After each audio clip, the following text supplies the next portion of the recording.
પ્રકરણ નંબર 9 અડધું અને પા. પ્રકરણના નામ ઉપરથી જ આપણને ખબર પડે અડધું અને પા. અડધું એટલે કોઈ પણ વસ્તુનો બે સરખા ભાગ, એને શું કહેવાય? અડધું. પણ તમને એમ થાય કે સાહેબ પા એટલે શું? પા એટલે શું? તો આ પા જે છે ને એ અપૂર્ણાંકનો શબ્દ છે. શું છે? અપૂર્ણાંકનો શબ્દ. હવે તમને ફરી પાછો પ્રશ્ન થાય કે સાહેબ અપૂર્ણાંક એટલે શું? થાય ને કે અપૂર્ણાંક આપણા માટે નવો શબ્દ, આપણા ધોરણ માટે, બરાબર? તો અપૂર્ણાંક એટલે શું? તો અપૂર્ણાંકને આપણે બે રીતે આપણે કહી શકીએ.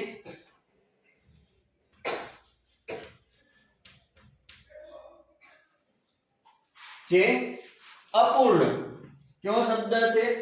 અપૂર્ણાંક. અપૂર્ણાંક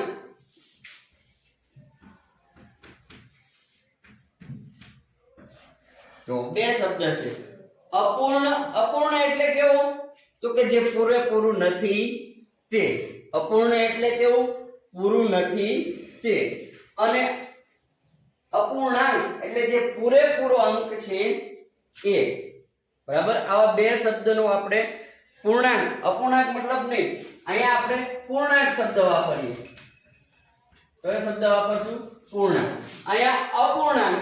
અપૂર્ણ એટલે પૂરેપૂરું નથી તે, અને આ પૂર્ણાંક એટલે જે પૂરેપૂરો અંક છે તે. દાખલા તરીકે આપણે 1 2 3 4 5 એ જે શબ્દો, એ જે આપણે અંકો બોલીએ ને એ પૂરેપૂરા અંક કહેવાય, એ પૂર્ણાંક કહેવાય. અને અપૂર્ણાંક એટલે કે જે આપણે પૂરેપૂરું નથી તે. હવે તમને એમ થાય કે સાહેબ અપૂર્ણાંકને લખાય કેવી રીતે? અપૂર્ણાંક શબ્દ છે એ અપૂર્ણાંકને લખવો કેવી રીતે? તો એને કઈ રીતે લખી શકાય? તો સૌથી પહેલા આપણને એની પ્રાથમિક માહિતી હોવી જોઈએ કે અપૂર્ણાંક કેવી રીતે લખાય. તો અપૂર્ણાંકને અંશ અને છેદમાં લખવાય. અંશ અને છેદની રીતે લખાય. કે જે એક લીટી આપેલી હોય, દાખલા તરીકે અહીંયા હું એક લીટી કરું, એક લીટી કરું, તો અહીંયા જે ઉપર એક અંક લખું અને નીચે એક અંક લખું. લીટીથી ઉપરનો જે ભાગ જે છે, લીટીની આ જે લીટી આપેલી છે, આ લીટીથી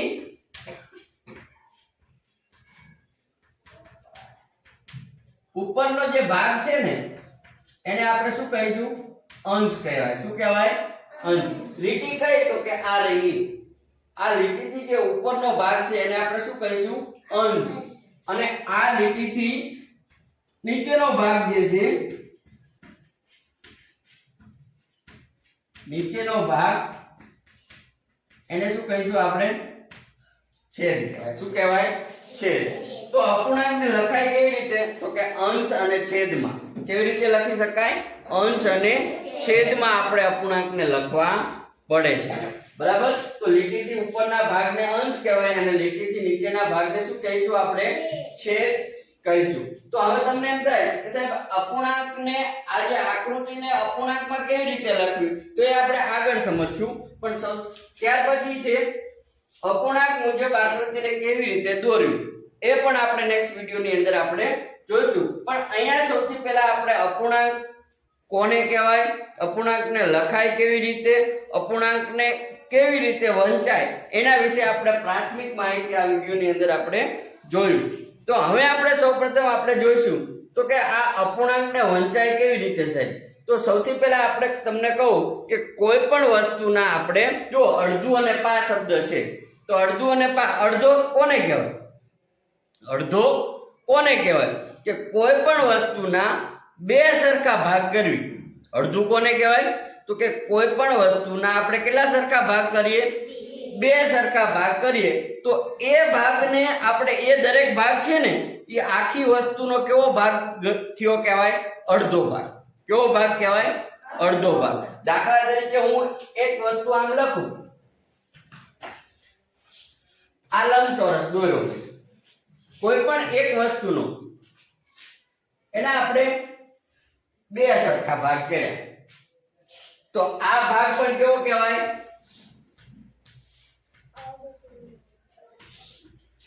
અને આ ભાગ પણ કેવો કહેવાય? અડધો. બે અડધા અડધા ભાગ કર્યા ત્યારે આપણે એને શું કહીશું? આપણે અડધું કર્યું કહેવાય. આ લંબચોરસને આપણે બે સરખા ભાગ કરી નાખ્યા તો એ દરેક ભાગને આપણે અડધો અડધો ભાગ કર્યો કહેવાય.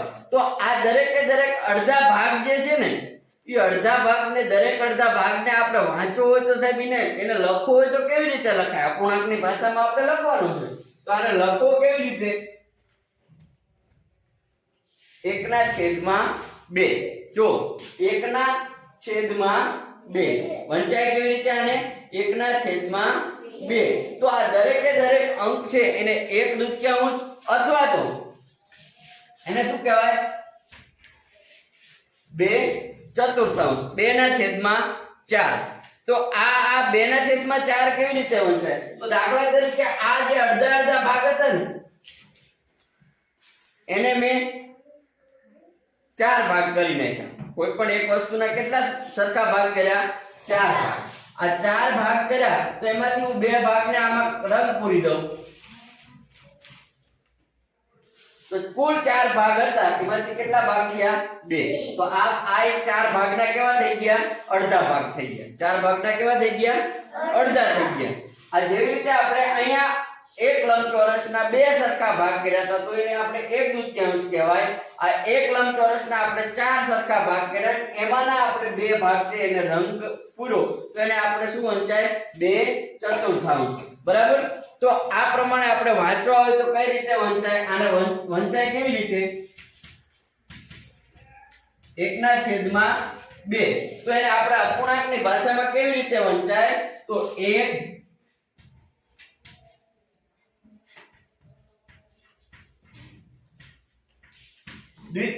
આને વાંચવું હોય તો કેવી રીતે વંચાય? 1/2. અને 2/4 છે એને આપણે જ્યારે વાંચવું હોય તો કેવી રીતે વંચાય? 2/4. વંચાય કેવી રીતે? 2/4. તો આ રીતે આપણે એના અડધા ભાગ કહેવાય. શું કહેવાય? અડધો ભાગ. અડધા ભાગને 2 રીતે વાંચી શકાય. અડધા ભાગને કેટલી રીતે વાંચી શકાય? 2 રીતે. એક તો 1/2 અને 2/4. કોઈ પણ વસ્તુના આપણે સરખા જ્યારે 2 ભાગ કરવામાં આવે ત્યારે દરેકે દરેક ભાગ છે એ વસ્તુનો કેવો ભાગ કહેવાય? અડધો ભાગ થયો કહેવાય. તો હવે તમને એમ થાય કે સાહેબ 1/4 એટલે કેટલો ભાગ? હવે આપણે અડધો ભાગ સમજી લીધો કે અડધો ભાગ કોને કહેવાય? 2 વસ્તુના આપણે સરખા ભાગ કર્યા તો એને આપણે શું કહીશું? અડધો ભાગ. પણ હવે તમને એમ થાય કે સાહેબ પા એટલે શું? પા એટલે શું? જો પાઠનું નામ જ છે આપણે અડધું અને પા. અડધા વિશે આપણે સમજ મેળવી લીધી કે અડધું કોને કહેવાય. એના વિશે આપણે સમજી ગયા. હવે આપણે જોવાનું કે સાહેબ પા ભાગ એટલે શું? જો પહેલાના જમાનામાં તમે જોશો ને તો પાવલી આવતી હતી. અત્યારે ચલણમાં છે નહીં. 25 પૈસા કહેવાતા હતા. 1 રૂપિયાનો ચોથો ભાગ એને શું કહેવાતું હતું? 25 પૈસા. શું કહેતા હતા? 25 પૈસા. બરાબર. પહેલા હે ને 10 કુન, 20 કુન, પછી 25 પૈસા, બરાબર. અને 75 પૈસા, એને 12 આના, 4 આના, એવી રીતે 4 આના એ પ્રમાણે શબ્દો વાપરતા હતા. અત્યારે આપણે એ વાપરતા નથી. તમે જોયા પણ નહીં હોય કદાચ. હવે આપણે જોવાનું પા. પા એટલે શું? તો કે કોઈ પણ વસ્તુ હોય ને એ વસ્તુના આપણે 4 સરખા ભાગ કરી નાખીએ. કેટલા સરખા ભાગ? 4 સરખા ભાગ કરી નાખીએ. તો એ 4 સરખા આપણે ભાગ કરવી તો દરેક ભાગ આખી વસ્તુનો કેવો ભાગ કહેવાય? ચોથો ભાગ. દાખલા તરીકે હું 4 ભાગ કરું એક વસ્તુના. આ એક વસ્તુ હતી એના આપણે કેટલા ભાગ કર્યા? 4 ભાગ. કેટલા ભાગ કર્યા? 4 ભાગ કર્યા. તો આ ભાગ છે એ પણ કેવો ભાગ થઈ ગયો? ચોથો ભાગ. આ ભાગ પણ કેવો થયો? આ ભાગ પણ કેવો થઈ ગયો? તો આ દરેકે દરેક ભાગ છે એ આખી વસ્તુના આ લંબચોરસ જે હતો એ લંબચોરસનો કેટલામો ભાગ થયો? ચોથો ભાગ. દરેકે દરેક ભાગ જે છે એ દરેકે દરેક ભાગ કેવો ભાગ થઈ ગયો? ચોથો ભાગ થઈ ગયો. 4 સરખા ભાગ કર્યા. દરેકે દરેકના 4 સરખા ભાગ કર્યા એ આખી વસ્તુનો ચોથો ભાગ, જેને આપણે અપૂર્ણાંકની ભાષામાં આપણે શું કહીશું? પા ભાગ. કયો ભાગ પેલો કહેવાય? પા ભાગ. સમજાણું? કોઈ પણ વસ્તુના 4 સરખા ભાગ કરવામાં આવે ત્યારે એ દરેકે દરેક ભાગ છે એ દરેકે દરેક ભાગ પા ભાગ છે એવું આપણે કહી શકીએ. હવે તમે જુઓ ચોથો ભાગ એટલે શું કહેવાય? પા. આ વસ્તુનો ચોથો ભાગ આપણે પા ભાગ કેવો હોય તો એને શું કહેવાય? ચોથો ભાગ છે એને આપણે શું કહીશું? પા ભાગ. શું કહીશું આપણે? પા ભાગ આપણે કહીશું. અને આ ચોથા ભાગને આપણે અંકોમાં કેવી રીતે લખાય? જેવી રીતે આપણે અડધો અડધો કર્યો તો એને 1/2 કહેવાનું, અને 1/2 ના પાછા આપણે 4 ભાગ કરીને એના અડધા કર્યા તો 2/4 કહેવાતું હતું. તો આ પા ભાગ છે એને આપણે શું કહેવાય? તો એને આપણે અંકોમાં લખવો હોય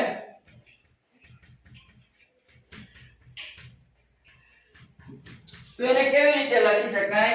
તો કે 1/4. 1/4. તો કે દરેકે દરેકનો કેટલા ભાગ કરવામાં આવ્યા? 4 ભાગ કર્યા.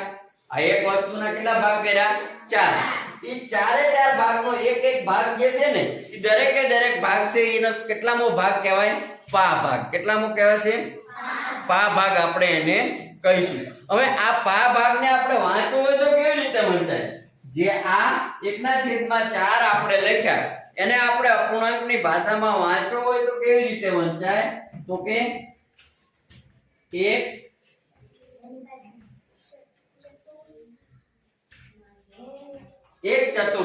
કેવી રીતે વંચાય? 1/4. તો આ અડધો સમજાઈ ગયો આપણને કે અડધો ભાગ કોને કહેવાય? તો કે એને આપણે 1/2 કહેવાય.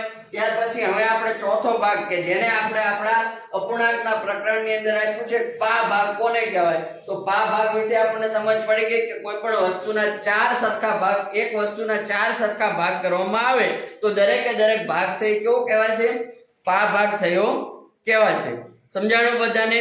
તો ત્યાર પછી આપણે જોવાનું છે કે કોઈ પણ વસ્તુ જે આપણે 3 સરખા ભાગ કરવામાં આવે અથવા તો 4 સરખા ભાગ કરવામાં આવે તો આ 4 સરખા ભાગમાંથી જે 3 ભાગ જે હોય એને આપણે શું કહીશું? જો અડધું અને પા તો સમજાઈ ગયું, આખું આપણને સમજાઈ ગયું. દાખલા તરીકે 1 હોય આને આપણે કેવું કહીશું?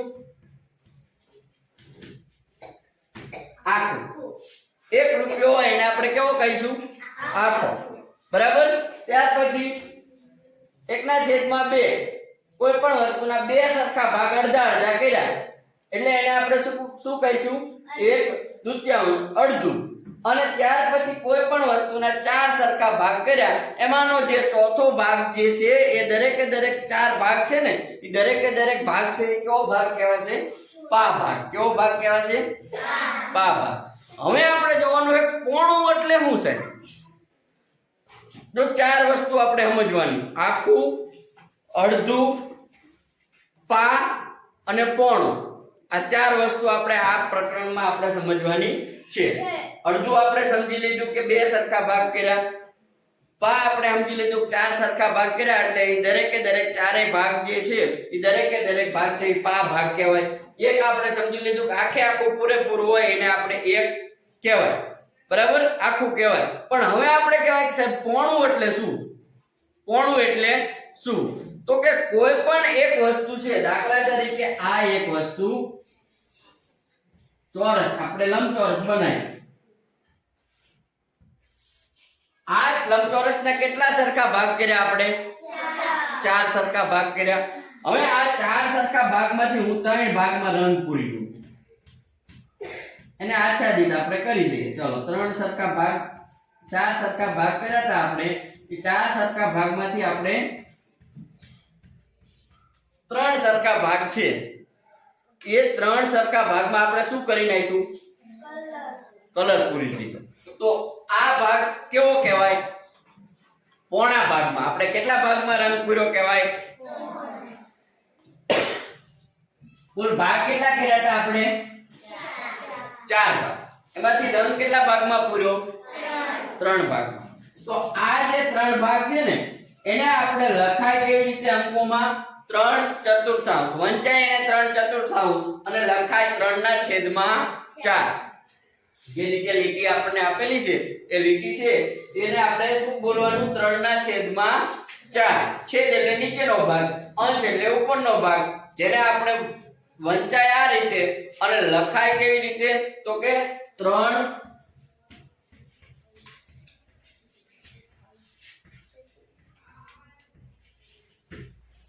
ચતુર્થાંશ. શું કહેવાય? 3 ચતુર્થાંશ. તો કે 4 સરખા ભાગ કર્યા હતા, એમાંનો 3 ભાગમાં આપણે રંગ પૂર્યો, એટલે કે પોણા ભાગની અંદર આપણે રંગ પૂરી દીધો. એને આપણે શું કહીશું? આપણે 3 ચતુર્થાંશ, જેને આપણે કહીશું પોણું. શું કહીશું? આપણે પોણું. તો આ સમજાઈ ગયું કે જે 4 સરખા ભાગ હોય એમાંથી 3 ભાગમાં આપણે પૂરી દેવામાં આવે, રંગ પૂરવામાં આવે, તો એને આપણે કેવો ભાગ કહીશું? પોણા ભાગમાં રંગ પૂર્યો કહેવાય, જેને આપણે અપૂર્ણાંકની ભાષામાં 3 ચતુર્થાંશ લખ્યું કહેવાય. સમજાણું બધાને? તો આ રીતે આપણે આ પ્રકરણની અંદર અડધું, પોણું, પા અને આખું, આ 4 વસ્તુ વિશે આપણે સમજ મેળવી. હવે આ દરેકે દરેક વસ્તુને અમુક સમયે લખાય કે વંચાય કેવી રીતે?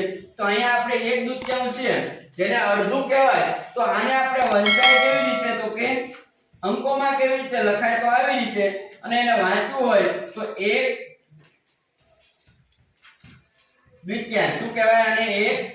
1/2. ત્યાર પછી એ 2 ના છેદમાં આપણે 4 લખીએ, તો આને આપણે શું કહીશું? 2 નીચે 4 છે એટલે આપણે શું વાંચશું? ચતુર્થાંશ. 2 ચતુર્થાંશ. અને ત્યાર પછી તમે જોશો તો આપણે બીજો કોઈ અંક લઈ લઈએ. આપણે ચોથો ભાગ લઈ લેવાનો, પા ભાગ, 1/4. આને આપણે વાંચવું હોય કે લખવું હોય તો કેવી રીતે લખી શકાય? અંકોમાં 1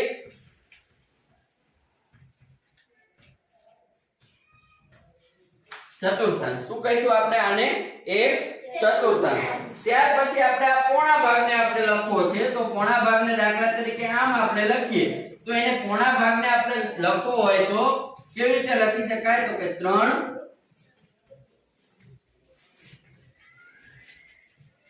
ચતુર્થાંશ. આ રીતે આપણે આકૃતિની અંદર આપણે લખી શકીએ અને અંકોની અંદર પણ આ પ્રમાણે આપણે દર્શાવી શકાય છે. સમજાઈ ગયું બધાને? અડધું કોને કહેવાય? પા કોને કહેવાય? પોણું કોને કહેવાય? બરાબર. અડધું એટલે કે બે વસ્તુના સરખા ભાગ કરી નાખીએ એ. પા એટલે કોઈ પણ વસ્તુના 4 સરખા ભાગ કરવામાં આવે તો એ દરેકે દરેક ભાગ છે એ કેવો ભાગ કહેવાય? પા ભાગ કહેવાય. અને કોઈ પણ વસ્તુના 4 સરખા ભાગ કરવામાં આવે એમાંથી 3 ભાગ છે એને આચ્છાદિત કરવામાં આવ્યો છે, જેને આપણે 3 ચતુર્થાંશના નામે આપણે ઓળખીએ, જેને આપણે પોણા તરીકે ઓળખીએ છીએ. અને આખી વસ્તુ હોય, પૂર્ણાંક હોય, એને આપણે કેવો ભાગ કહીશું? આખો ભાગ. સમજાઈ ગયું? આગળનું આપણે આગળના પ્રકરણ વિડિયોની અંદર આપણે જોઈશું.